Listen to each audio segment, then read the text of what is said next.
Hey Heather, how are you today? I'm good. I'm good. So excited to be back. Me too. You know what? I want to bring in for the viewers a little bit about what we were talking about a couple of minutes ago before we came on. Man, it's really the challenge that we all face as humans. And we were specifically talking about family, friends, loved ones, whatever this is. When we can see someone's potential and we know that they could have a better life, they could have things that we're perceiving would be better for them, and yet being able to have that ability to just love them through that and let them choose, even if it's not in alignment with what we think is best. Yes, we were talking about that for sure because it is so challenging, like you said, whether with friends, family, children, if you're a parent, like we think we know what's best or we can see the big picture and like we can help them, we can support them, we can love them, we can give them all the tools that we think they need. And then ultimately they get to decide and it's their path and it's their story. And surrendering to that is something that I'm constantly still like being presented with and trying to learn. But when I do like surrender to that, it's so nice. I don't feel like that resistance anymore. Absolutely. One of the things that always helps me with that is I will ask myself, what is this person's soul wanting to learn here? Right? Because we have 8 billion people on the planet, which means we have 8 billion different soul plans. Everyone's here taking their own course in life on planet Earth. And because of that, where I can really find the compassion is when you step back from a place of judgment and you move into curiosity. This isn't what's right or wrong or best or not good. We're just looking at you and saying, what is your soul wanting to learn here? And what lessons are you wanting to accomplish? And when we're really able to do that, it is this energy of true unconditional love around that person, and it's not an area of judgment. But I will tell you that's one of the hardest things for me as a medium and doing the work I do. When I sit down with my client, I'm in. I can see who you are today. I can see where it's going and I can see your potential. Most of us are not going to reach it though, even me included in that. We have so many things that are available for us and we really have to want them and choose them. Yeah. Do you remember those books as a child that they would read and you could like pick, like choose your adventure? Yes. And it was like, if you choose this, go to page such and such. And if you choose this, go to this page. And it was like literally like, what path are you going to take? And I always think about that. Like every day we're faced with decisions and we have choice. And there's so many different outcomes. And if something truly is meant for us, it will find us. I feel like no matter whatever choice we make. Like I do feel like I would have found Devin no matter what. Had I not made, if I would have maybe chose something different that day, but the universe was going to provide that for me no matter what, I feel like. I agree with you. And that goes into people's soul plans, right? Because we have agreements. You and I were going to be friends one way or another. Somehow it was going to happen, right? I just got the bonus plan. You were my neighbor for a long time. But with that being said, we have soul agreements. And this is something that I was thinking about the other day that's really fascinating. So you had a soul agreement with Devin. I am going to meet you here in this lifetime. We are going to become husband and wife. We are going to tackle the challenges together, learn and grow, and all of these things that the two of you have together. But what's really fun is when you take a minute and you think about there are souls out there that you have soul plans and agreements with who have not come into your world yet, right? And when we start thinking about that, it's like, oh my God, there are amazing people, experiences, and opportunities waiting for us. And we can't even really fathom it in our humanness yet because all of our soul agreements have not shown up. I love that. And I continue to have these experiences where I meet someone and it's like instantly they feel like family, they feel like best friends. It feels like I've known them forever. And that's where you kind of take a look at things and you're like, this was the time in my life that I was supposed to meet this particular person. I've had it just recently in my life with a friendship, and this person came in and was exactly what I needed when I needed it. And the way we met was brought together by the universe, but it continually happens in our lives. Yeah. Yeah. These beautiful soul agreements, very often, this is a soul family person, right? The way that we talk about this in the mediumship world, We believe that there are clusters of soul families, right? Maybe there are 200, 500 souls. I don't know the exact number on that. But these families of souls tend to incarnate and play different roles in each other's lives, but they are kind of a soul family. Now, when we come into planet Earth, sometimes we have souls that are important in our lifetime that are from different soul families, but there are agreements and there are main players, not just in our human life, but with us on a soul level. I love that. Yeah, I definitely feel that. Sometimes it feels like the world feels so small because everyone that comes into your circle is like so connected, but then you look around and there's people everywhere. You're like, they're everywhere. But then how come I managed to find the people that I'm so connected with? I love that because it's a vibrational match. That's my short answer, right? And this is important before we go into questions because apparently we need to talk about vibrational matches. When you're looking for a life partner, friends, the right job, the right dog, whatever it is that you are looking for in your life, you've got to really notice where your vibration is because you are bringing in alignment with the vibration that you're in. So if you're really sad and you're really depressed and life is always chaotic, if you start looking around, you're probably going to notice you have a lot of friends and family that are in that vibration too. And then as you work on yourself and you step into alignment and the flow with who you're truly meant to be, what you're going to notice is there's a lot of more happy people, a lot of people whose lives are in alignment and flowing better. But it's really, it comes down to that. It's the vibration that you're on. And so, yes, you have soul agreements that bring people in, and where we are in alignment with our frequency also attracts. Yeah, I love that. It's like when you're wanting to shift something or make a change, it's like you take a look like who are you spending your time with? Like think of the five closest people to you, or what do you do in your free time, or what kind of music are you listening to, or what are you watching on TV? Like all those things, like is your Yeah. vibration and what you're putting out there. 100%. Yeah, it's such a big picture. Even think about driving to work on the freeway and someone cuts you off or traffic is stalled. Okay, we're letting outside circumstances affect our internal vibration. So true. Cause like I notice like if I'm driving and someone like does something that makes me mad, I can tell what kind of a state I'm in by how I respond. Right. So if I'm Yes. like not in a good place or I'm struggling and I get angry and I want to honk my horn or like, oh, get mad, I'm like, oh, why am I so quick to anger? But when I'm in a good place, I'm like, oh, like I give more grace. I give more compassion. Yeah. Like, you know what? It doesn't really matter. Like, it's okay. It's they must be having a bad day. Like, I wonder what they're going through, different things like that. But it's such a check for like where I'm at in my life because I've definitely been in both for sure. We all have. We all have. Oh my gosh. All right. I'm ready if you are. Yep, I'm ready for questions. Okay, so this one's from Jennifer. And the question, monarch butterflies are not something I have ever seen frequently until recently. Lately, I've been seeing them every day. When I'm in my home, I see them right outside the windows and sliding glass door. And when I'm outside, they fly a few feet away from me. Have I been quite lucky to see these beautiful creatures so close to me and so often, or is there a higher spiritual reason? There's definitely a higher reason here. Vibrational match, right? Look what you're attracting now, monarch butterflies. So it's really interesting because there's a couple things that I want to say about this. Number one, I also want to talk about a female figure above you being connected to this. So whether this is grandma or mom, there's female energy coming in above you connected to this butterfly energy. But this is also very representative of the transformation that you have gone through. And the other word the guides are giving me is the allowing, that you are allowing them to come to you. You are allowing more of life to happen in a beautiful, gentle way now. And so it's both. It's a hello from heaven, but it is also this beautiful gift of what you are now allowing to come into your energy field. Thanks, Michelle. And this is so interesting. When I was reading through the question, this question came directly after the butterfly one, and we have another butterfly question. They were back to back. So Of course. very interesting. Of course they were. That's just how it happens. But this question's from Ella. I see the same butterfly almost every day. Yesterday, he sat on my front door.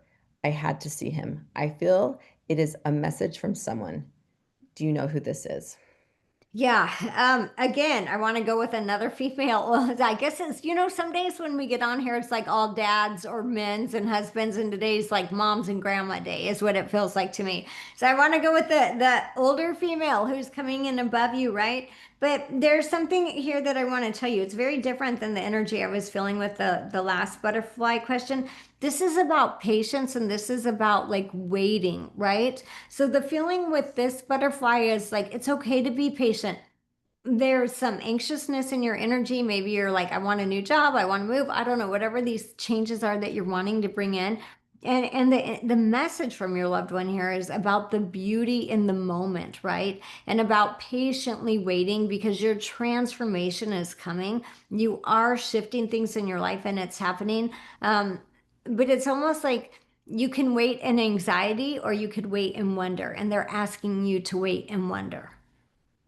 Thank you. I love the butterfly questions. Mm-hmm. All right, this question's from Tiffany. I lost my dad to suicide 3 weeks ago because he feared he was terminally ill.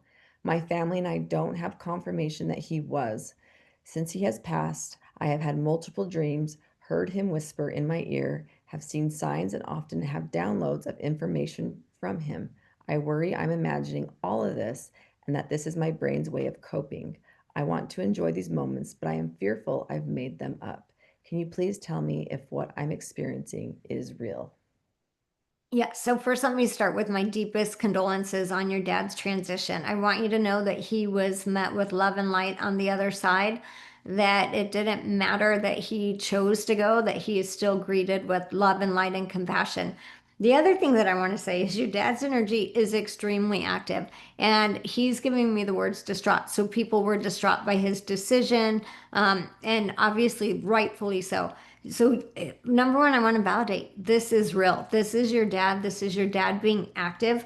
He's expanding, or he's showing me the energy field around your head expanding. So, this is not mental illness. This is not you're having an emotional break because of the depression or the grief. This is literally dad wanting you to know, I'm okay. I'm right here. I'm still right here. And that's really his big message with this for you. So, I'm going to tell you, I think you need to start writing this stuff down and documenting it because what he's showing me is that there are going to be pieces of the puzzle. You're getting a piece now, you'll get a piece next week, whatever that is. And in a few months, you're going to look back and you're going to be like, oh my gosh, he just told me the whole story that I now can see completely. Thanks, Michelle.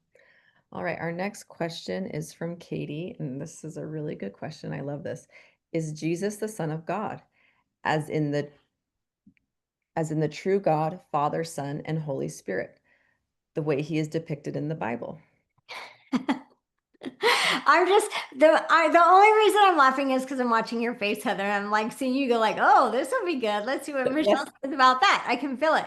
Um, because we've no, talked about this before too, and yeah, it's a great it question. is a great question.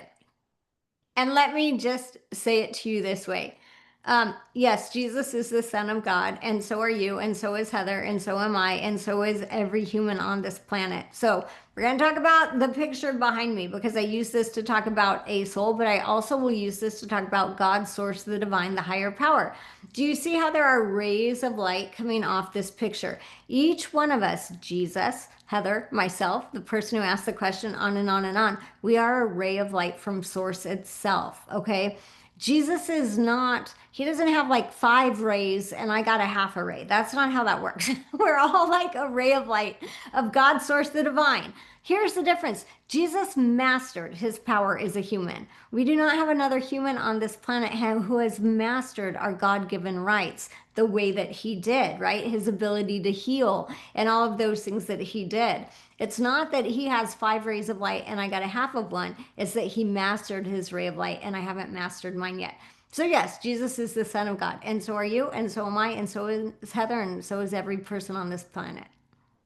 It's so interesting. I just had this conversation with my kids last night. My kids were saying how, like, Mom, why do we still have pictures of Jesus in our home?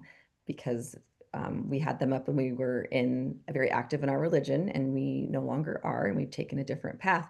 And so my kids were like, yeah, it's so confusing because we don't practice this way anymore, but you have pictures of Jesus in our house. And so we had this whole conversation around him. And I said, well, yeah, because I look at that picture and I just think of the way he loved everyone. And that's a reminder to me. I said, my relationship has totally changed with him and how I view him. But yeah, he's still an amazing person and just was such an example of how he treated people. And I go, and who did he hang out with? I go, the people that were just real and were making mistakes and learning and growing. And that's who he hung out with and who he loved and taught. And so, yeah, we just had that conversation last night. It was so Yeah. interesting. I love that. That's perfect. In my second near-death experience, Jesus actually came into the operating room when I was having a surgery that was going wrong and all of these things. And I remember being raised Catholic. Obviously, I was aware of Jesus, but when Jesus came in the operating room, Jesus came in as my best friend. Jesus was not saying, pray to me, confess to me, bow down, whatever this is. It was like, I am here. I love you unconditionally. How can I be of service? Right? So I agree with you. When we're talking about Jesus, yeah, he lived in the human form, but he mastered his humanity and his divinity. And that's the goal that we all need to strive to do. I love that. I love when you talk, Michelle, and just gives me chills all over. I'm like, oh, so cool. I love it. Oh, thanks. Okay, our next question's from Barbie. I've heard a few people who had near-death experiences. Like you say, that they just feel so bathed in unconditional love. I'm wondering if even really bad people have that experience, or is there some kind of reckoning for them before they get to experience that? Really good question. Right. That is a really good question. And here is what I'm going to tell you from my understanding from spirit world, from the thousands of readings I've done as a medium and connecting with the angels. Our humanness is going to be disappointed when I say this. We want to think that bad people are met with badness, right? But they're not. They are still met with love and compassion and understanding. So let's think about heaven. I want to talk about it as like a home, right? So let's say you were somebody who lived a really bad life. Maybe you murdered people. I don't know, whatever it is that you did. When you get to that heavenly realm, you are still welcomed in with love and light and compassion, but let's talk about you're coming in the front door. And now that you are in the front door and you're in the beginning of the house, now you're going to get met with somewhat of counseling and teaching and understanding and learning a life review where you get to understand the things that you did in this life and how they hurt other people. And so you're in that heavenly realm. You got met with light, love, compassion, but you're also getting shown what you could have done better. And you're getting to realize that for yourself. As you get more comfortable in this heavenly realm, okay, now you get to come back to the living room. And then as you spend more time and you get more comfortable, all right, welcome to the kitchen table. We're all family here, right? So, yes, they are met in heaven, but depending on where their soul is at and what they're ready and willing to accept, will kind of decide on how far in the house they want to come when they get there. I love how you describe that. That just makes sense. Thank you. This is kind of what I do. Yeah, you're really good at it. Maybe I'll keep my day job. Okay, our next question is from Bob. My right vocal cord hasn't been working for 6 weeks. Now I can only whisper. I've been doing affirmations, meditations, and every natural remedy we can think of. Can you find the cause? And is there anything I can do to get my voice back? I have an appointment with a doctor in 2 weeks. Okay. So I'm going to say a couple of things here. Number one, what I always say, I'm not a doctor. I'm going to tell you the spiritual side of the energy that I'm feeling here. Go to the doctor. That's very important for you. I'm being told by your angels that a recovery, a full recovery, is possible for you. It's almost like I don't know that I want to use the word like paralyzed, but I want to use the word like lazy, right? You know how some people you could get a lazy eye or a lazy arm or something like that? There's that energy going on right here. And so, with that, what they're telling me is that you are going to make a full recovery, but it is going to take time. So, here's the thing, we want it to be better tomorrow. It's not. It's going to take some time, weeks, and maybe some months, but I do see you recovering completely full from that. The right side of our body is our masculine energy, right? So when we're talking about this energetically, there's going to be some type of what I'm going to say masculine wounding to your voice. And let's talk about what that would look like. That could be like maybe as a child, dad was, didn't let you speak. You didn't get to use your voice for what you needed. There's something about that being the energy that's connected to this, but I'm getting the word temporary and I'm getting the word healing. So I do believe this is coming back for you. And I want to just say this because your guides and angels are so clear. If you go to the doctor and they say you are never going to get better, you need to walk out of there not owning that story because that is not your story. Thanks, Michelle. Hmm. All right. This next question is from Carrie. My dad passed Christmas Eve 2020, and 5 months later, my daughter passed, and I am raising her children. I was left with a 3-year-old, a two-year-old, and a baby. Do they have any messages for me? Thank you very much. Wow. So, Carrie, my heart is with you. That is overwhelming. And I can feel the energy around that. So, just know that my heart is with you and my deepest condolences. I feel like I want to connect with your daughter because your dad's energy is present, but your daughter's energy is what I want to say, like very active. I don't know also if she had anxiety or would get very nervous in life, but I almost, this is not how she is now, but that's the energy that she's giving me. So I want to connect that to her as a human, like anxiety, nervousness, worry. So she's showing me that. The biggest thing that she's showing me is what is this huge heartfelt thank you because she says, oh, and I'm gonna not choke up when I say this, but she says, you picked up where I left off. So she's honoring the fact that you are raising her kids and that you are supporting them and loving them through this. She says, I need you to know, Mom, that I am loving you and supporting you from the other side. She's showing me bringing some people in the next year or two.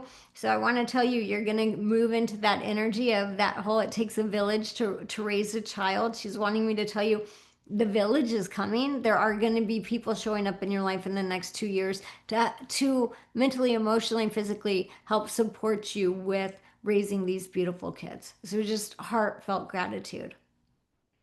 Yeah, I just wanted to like send her so much love. That is a tough hand to be dealt for sure. Yeah. All right, this next question is from Kimberly. When I pass away, how long will it be before I meet my parents and pets again? Well, how about less than a blink of an eye? It's immediate. And a lot of times when we have people that are transitioning their loved ones, their pets on the other side, they're already in the room. Okay. The spirit world will come in before we have even completely disconnected from our body. So, very often when I'm reading for someone and their loved one is in hospice and everyone knows they're getting ready to transition, I'll be like, yeah, did you see how they kept looking to the right? Yeah, well, they were talking to their mom. Did you see how they kept, and the humans in the room would be like, yeah, I noticed that. It looked like they were talking to someone. Absolutely. So we see them immediately and very often before we've ever even disconnected from our body. Heaven's goal is always love and compassion, no matter how you pass, when you pass your age, why, whatever this is, right? They're going to come in and they're going to greet you and meet you and welcome you home. And a lot of times that will happen before we completely shut down our human form. Thanks, Michelle. Our next question is from Paula. My childhood sweetheart husband of 43 years passed away 7 years ago at age 63.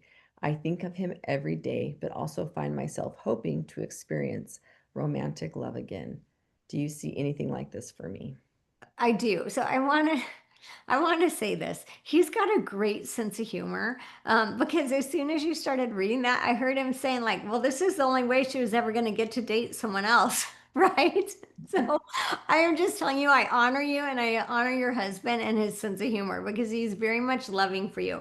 Loving life for you is what I'm wanting to say. Yes, I do feel like you have opportunities that are going to be coming in. They're showing me September, October. So that feels like a time frame where you're going to be putting yourself out there. Your husband's got a great sense of humor because he's also wanting to tell you, like, think about which pond you want to fish in, is literally what he just said to me. So that idea of, go to places with like-minded people because your future partner is somebody who is like-minded. I can feel that for you. I can already feel like an energy vibration that's out there and resonating.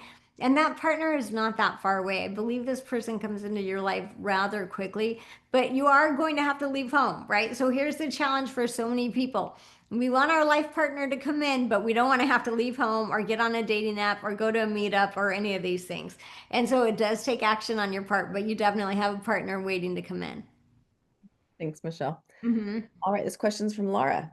Will I move to Georgia to be by my son? I am getting the answer yes, but maybe not as quickly as you're expecting. So you might think that you're going in 3 to 5 months and you're going in a year. But I'm feeling like, yes, that is where you're going to end up, but it's not going to be on the timeline you're envisioning. Thanks, Michelle. Mhm. All right, and this question, this is kind of similar to the last question, is from Paula. 7 years ago, as my husband lay dying, he said he was ready to go but didn't want to leave me. To comfort him, I suggested that perhaps a great love from a past life was waiting for him on the other side. His face lit up with hope, and we shared a moment of peace. Since then, I've had a painful, reoccurring dream that he's cheating on me. So, unlike the deep devotion we shared, can you give me any insight from him? Yes, I can give you insight on that. So, first of all, we've got to dive into that heavenly realm, right? Because I want to say a couple things about this. So, anyone who has, two parents, two kids, two dogs, two cats, two friends, we know that our heart is big enough to love more than one person, right? And when we move into that heavenly realm, we love everyone. Our heart and our soul, we only know how to love in that heavenly realm. So there's not, wait, here's what I want to tell you. Like, he's like, tell her I'm not cheating on her. So he's kind of funny too. He's got a little dry sense of humor right there. So I need you to know, yes, he is waiting for you. And yes, he is going to be the first in line to meet you. But we're trying to apply human rules to heavenly world. And the truth is, his heart has been with you since the moment he left, and it's going to be with you the moment you get there.